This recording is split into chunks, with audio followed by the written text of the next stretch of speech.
महाराष्ट्रातील 288 विधानसभा मतदारसंघात 20 नोव्हेंबरला मतदान झाले। त्यानंतर 23 नोव्हेंबर रोजी मतमोजणी झाली।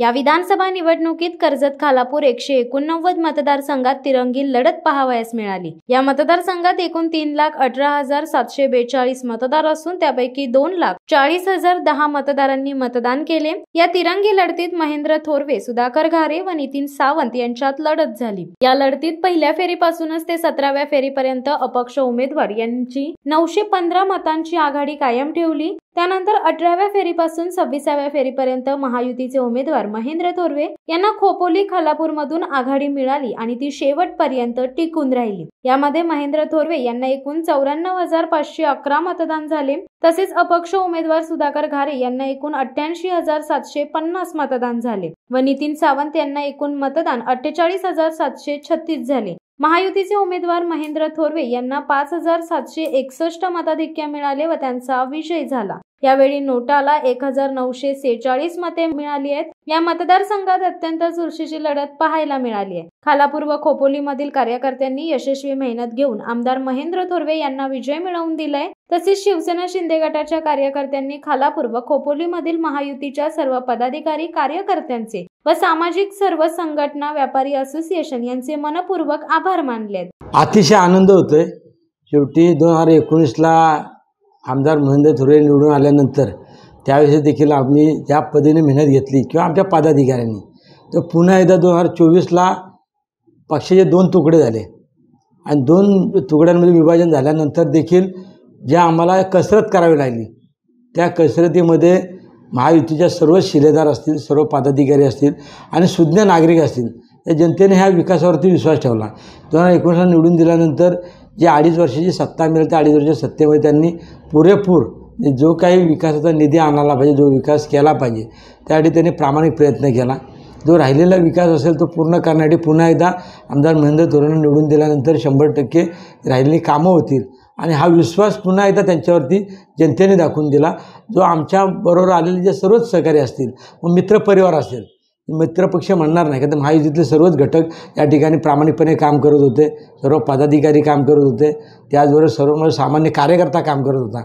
त्याचबरोबर जे आमचे मित्रपरिवार आहे, ते मित्रपरिवारातले देखील लोक त्या ठिकाणी आमदार महेंद्र थोरवेंचं काम आमच्या खांद्याला खांदा लावून त्यांनी काम करत होते आणि म्हणूनच हा विजय हा आपण पाहिला असेल। संपूर्ण मतदारसंघामध्ये खोपोली शहरातील सुज्ञ नागरिकांनी दाखवून दिला का प्रचंड मताधिक्याची साथ, या आमचा जो आकडा होता 5 ते 7 हजारचा लीड आपण घेत होतो, ती साथ खोपोलीकरांनी दिली आणि म्हणून या मतदारसंघामध्ये पुन्हा एकदा आमदार महेंद्र थोरवे हे प्रचंड मताधिक्याने विजयी झाले। नुकताच झालेल्या या विधानसभेच्या निवडणुकीमध्ये खोपोली म्हणून आमचं योगदान हे बहुमूल्य ठरलेलं आहे।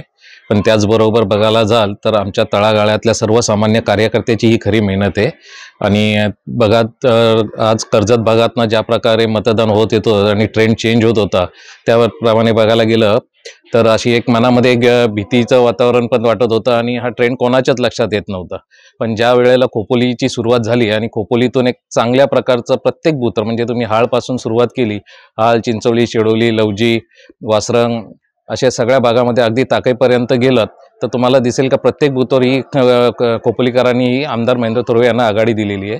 याचाच अर्थ की आमदार साहेबांनी जे गेल्या 5 वर्षामध्ये खोपोली शहरामध्ये विकास केलेला आहे त्याचाच एक रिप्लाय म्हणून काय की खोपोलीच्या नागरिकांनी एक त्याचं रूपांतर मतांच्या ह्याच्यामध्ये रूपांतर करून त्यांनी आमदार महेंद्र थोरवेंना एक चांगली आघाडी मिळवून दिलेली आहे। गेली महिना दीड महिना विरोधकांकडून विचारलं जात होतं की विकास कुठे आहे, तर या निकालानंतर आता विकास कुठे आहे याचं उत्तर जनतेनेच विरोधकांना दिलं असं आपल्याला वाटतं?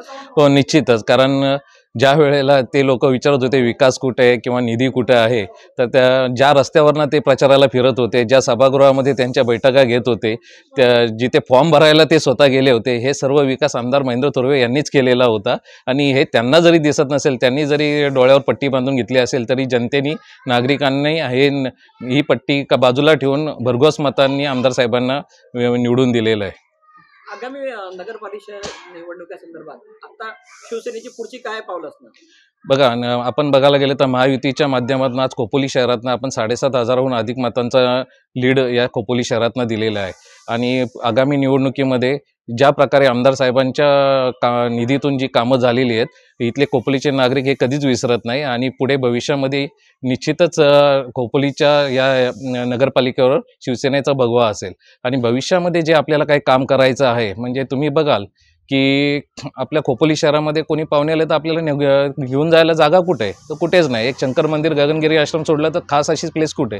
तर आज आपण भविष्यामध्ये फेज 2 म्हणून आपण विकासाचा जो बोलतोय त्या फेज 2 मध्ये खोपोली शहरातले सर्व रस्ते आपण कॉन्क्रिटीकरण घेतोय.